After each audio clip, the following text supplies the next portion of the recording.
সত্য প্রচারে সোচ্চার। পাঁচবিবিতে কোকতারা যুব সমাজের উদ্যোগে ক্রীড়া প্রতিযোগিতা ও পুরস্কার বিতরণ অনুষ্ঠিত হয়েছে। মাদক নয়, খেলা ধরো, খেলাধুলায় জীবন গড়ো, এই স্লোগান নিয়ে মাদকমুক্ত যুব সমাজ গড়তে ও ক্রীড়াঙ্গনে উদ্বুদ্ধ করতে জয়পুরহাটের পাঁচবিবিতে মহান বিজয় দিবস উপলক্ষে বালিঘাটা ইউনিয়নের কোকতারা গ্রামের যুব সমাজের উদ্যোগে সারাদিনব্যাপী শিশু থেকে বিভিন্ন বয়সী নারী পুরুষদের অংশগ্রহণে ক্রীড়া প্রতিযোগিতা অনুষ্ঠিত হয়েছে। শেষে পুরস্কার বিতরণী অনুষ্ঠান আজ ২৬ ডিসেম্বর বৃহস্পতিবার দিবাগত রাতে কোকতারা আদর্শ উচ্চ বিদ্যালয় মাঠ প্রাঙ্গণে অনুষ্ঠিত হয়। পুরস্কার বিতরণী অনুষ্ঠানে সভাপতিত্ব করেন কোকতারা আদর্শ উচ্চ বিদ্যালয়ের প্রধান শিক্ষক মোহাম্মদ নাজমুস সাদাত। বালিঘাটা ইউনিয়ন ছাত্রদলের সাবেক সভাপতি সাকিব হাসানের সঞ্চালনায় এতে প্রধান অতিথির বক্তব্য রাখেন জেলা বিএনপির সাবেক সহসভাপতি ও পাঁচবিবি উপজেলা বিএনপির সাবেক সভাপতি, কারা নির্যাতিত নেতা, বিএনপির দুঃসময়ের কাণ্ডারি মোহাম্মদ আব্দুল গফুর মণ্ডল।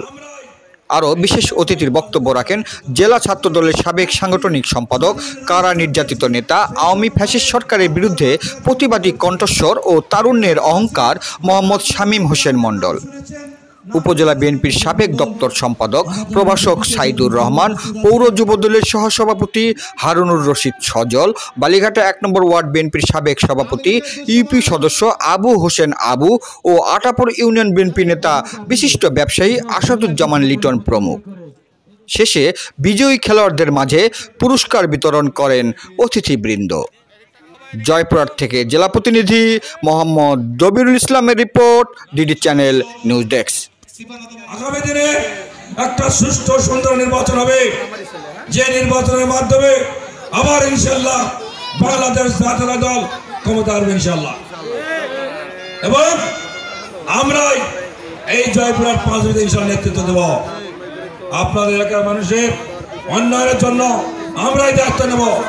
এই এলাকার মানুষের সুখ দুঃখ দেখার জন্য আমরা ইনশাআল্লাহ দায়িত্ব থাকবো। বিগত সালে আওয়ামী লীগ ফ্যাসিস্ট সরকারের একনায়কতন্ত্র যারা নেতৃত্ব দিয়েছে এই উপজেলায়, তারা আমাদের নাম শুনলেই এখানে ওখানে প্রোগ্রাম হতে দেয় নাই। তারা বাধা সৃষ্টি করেছে, প্রশাসন থেকে বাধা সৃষ্টি এসেছে। যারা বিগত দিনে আওয়ামী লীগের দ্বারা পরিচালিত প্রশাসন ছিল, তারা আমাদেরকে আসতে দেয় নাই আপনাদের মাঝে। আজকে ছাত্র জনতার প্রতি কৃতজ্ঞতা জানাই। ছাত্র জনতার তুমুল আন্দোলনে এই হাসিনা সরকার বাংলার মাটি থেকে বিতাড়িত হয়ে ভারতে গিয়ে অবস্থান করছে। যেসব আওয়ামী লীগের নেতারা ছিল তারা কেউ জেলে, কেউ পালিয়েছে। তাই বিগত আন্দোলনে যেসব ভাইয়ের শহীদের বিনিময়ে আমরা নতুন করে ২০২৪ সালে একটি স্বাধীন রাষ্ট্র পেয়েছি, সেই সব ভাইয়ের আত্মার মাগফিরাত কামনা করছি। প্রিয় এলাকাবাসী, হয়তো আপনারা অনেকে আমাদের নাম শুনেছেন, নাম জেনেছেন, কিন্তু ওই 17টি বছর 16টি বছর আপনাদের সামনে আসার আমাদের সুযোগ হয়নি। তাই আজকে আমরা দাওয়াত পেয়ে দাওয়াতটি মিস করিনি, কারণ আপনাদের সামনে নিজেকে এবং বিএনপিকে তুলে ধরার সুযোগ পেয়েছি।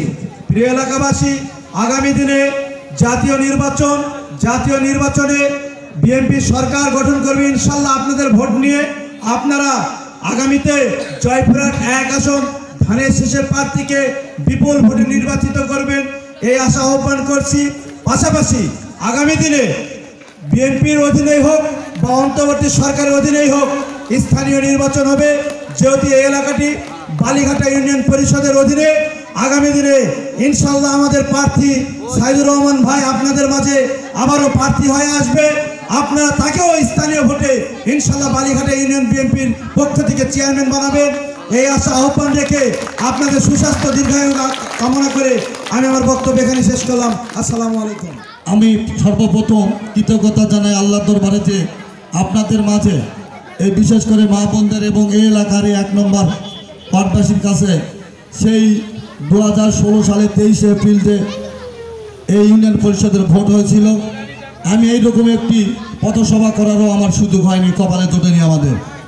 তো তারপরে এই প্রথম আপনাদের সঙ্গে সাক্ষাৎ হলো, এই জন্য আজকে আমি আপনাদের কাছে আমি ব্যক্তিগত পক্ষ থেকে এবং আমার বিএনপি পরিবারের পক্ষ থেকে এবং আব্দুল গফুর মণ্ডলের পক্ষ থেকে আপনাদেরকে ধন্যবাদ অভিবাদন জানাই।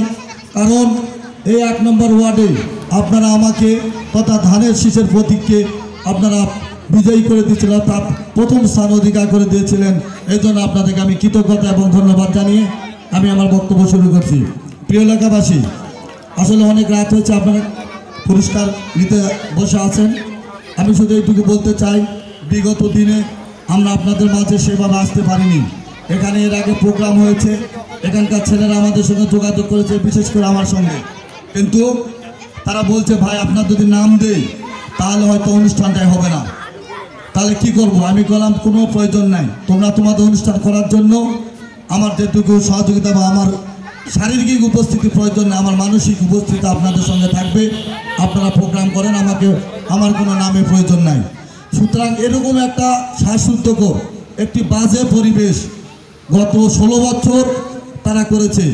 তবে আল্লাহর কি নির্মম ইতিহাস যে তারা আজকে নিজেরা নিজেদের এলাকা, গ্রাম, পরিবার, এমনকি দেশ ছাড়ে তাদের পালিয়ে গেছে। ভাই আমরা কিন্তু সেখানে আমাদের কিন্তু তাদের পালাতে আমাদের কোনো চাপ প্রয়োগ করতে হয়নি।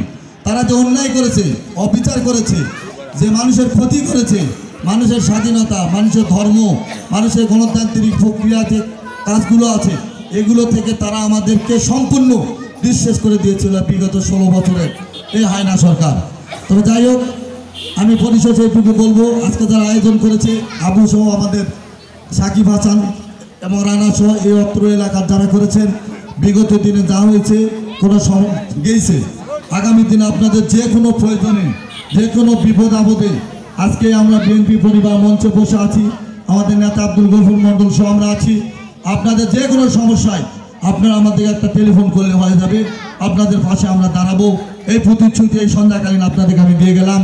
পরিশেষে আজকে যে সাংস্কৃতিক অনুষ্ঠান দিনভর খেলাধুলা হয়েছে সেটি উপভোগ করুন, এবং যারা আয়োজন করছে তাদেরকে আবারও ধন্যবাদ জানিয়ে এবং আগামী দিনে যে কোনো সহযোগিতা আপনাদের পাশে থাকবো এই প্রত্যাশা ব্যক্ত রেখে আমার বক্তব্য শেষ করছি। আল্লাহ হাফেজ। বাংলাদেশ জিন্দাবাদ, শহীদ রাষ্ট্রপতি জিয়াউর রহমান জিন্দাবাদ, আমাদের গণতন্ত্রের মাতা মা খালেদা জিয়া জিন্দাবাদ, তারুণ্যের অহংকার তারেক রহমান জিন্দাবাদ। আসসালামু আলাইকুম। এখন আমাদের মাঝে যারা মেহমানরা উপস্থিত আছেন তারা পুরস্কার বিতরণ করবেন। পুরস্কার বিতরণ অনুষ্ঠানে আমি শুভেচ্ছা ঘোষণা করছি। ধন্যবাদ।